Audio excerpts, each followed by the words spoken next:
పెళ్లి వద్దన్నందుకు హెచ్ఐవి రక్తం ఎక్కించిండు. ఓ వీడొక్క దుర్మార్గుడు వీడు. పెళ్లి వద్దన్నందుకంటే హెచ్ఐవి రక్తం ఎక్కించిండట.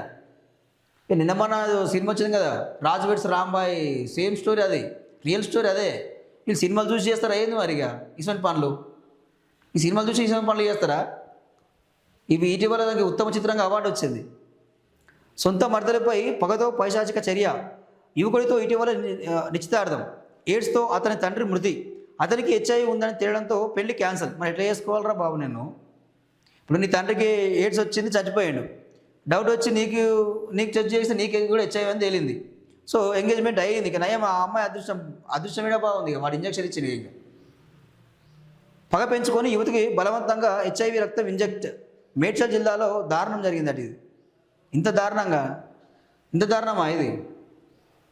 ఈ సినిమాల ప్రభావం. వాడు రియల్ స్టోరీ చూపిస్తే వీడు చేసి చూపించింది వీడు.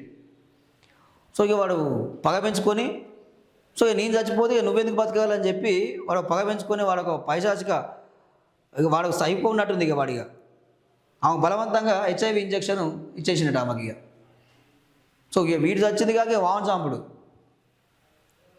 ఇలాంటి దారుణాలకు పాల్పడుతూ ఉన్నారు. ఇది జరుగుతూ ఉంది.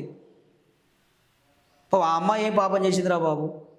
ఇప్పుడు నీ కర్మ, నీ తండ్రి చేసిన పాపానికి నీకు వస్తే సరే, ఆ అమ్మాయి నా బతకాలని చెప్పాలి కదా. నీ సావేదో నువ్వు సావక ఆమెను ఎందుకు చంపినావు? ఇలాంటి దారుణాలు చూడాల్సి వస్తుంది.